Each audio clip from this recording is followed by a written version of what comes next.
Senator Fifield. Thank you, Mr Deputy President.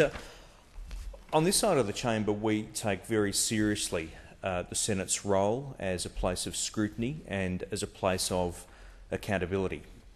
I think we all in this chamber have a sneaking suspicion that on occasion we are the first people in this building to actually look closely at legislation, that perhaps they don't always do so over in the other place. That's just a sneaking suspicion, Mr Deputy President. But we do have an important role to play here. And I remember listening to Labor senators during the years of the Howard government as to how committed they were to appropriate scrutiny, as to how committed they were to evidence-based policy, and as to how outrageous the then Howard government was, and how when they won office they were going to usher in a glorious new period of sunlight in public administration. And in fact, they actually have a policy called Operation Sunlight in the Department of Finance, such as their commitment to openness, transparency, airing all things which should be considered in the development of public policy. So, Mr Deputy President, I quite frankly was a little shocked when the Labor Party formed government that that approach has not come to pass. We saw that with the carbon tax, one of the most outrageous examples of the denial of the rights and duties of this chamber, where this place was denied the opportunity to set up Senate committees to examine that legislation, putting to one side, of course, the fib, the bald-faced lie to the Australian people that there would be no carbon tax. Even in the face of that, this chamber was still denied the opportunity for scrutiny. And Mr Deputy President, we are seeing that again here today with this package of legislation. Senator Cormann, who has done a very comprehensive job at looking at this legislation through various committees over many, many months, is quite right to seek a suspension of standing orders in order to move his motion.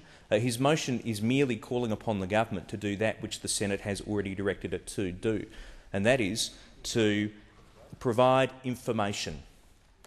To provide information that goes to the heart of policy formation and to the heart of the actual real-world impact of this legislation.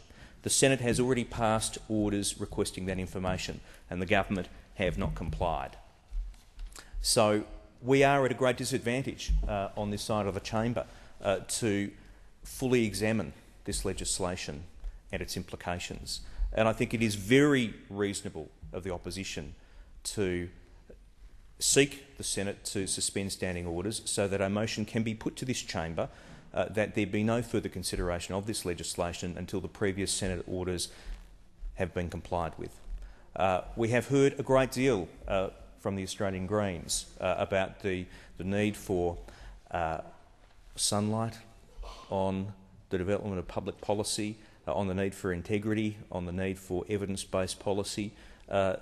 This suspension motion should provide an opportunity for them to follow through in actions on their fine words. I hope they do, Mr Deputy President, because there is a pattern developing with this government where, despite their claim of the importance of evidence-based policy, despite paying lip service to the role of this chamber as a place of scrutiny and accountability, they don't. We saw that with the NBN, the worst example of non-evidence-based policy you have ever seen. It was drafted on the back of an envelope on a VIP flight between Mr Conroy and then Prime Minister Rudd. We saw it with the carbon tax. We saw it with the BER. There was no evidence-based policy there. We saw it with the roofing insulation policy. There was no evidence base for that policy. We don't want to see that happen again. We need that information. We want that information. The Senate is entitled to have that information. The Senate has ordered the government to deliver that information, and they should do so.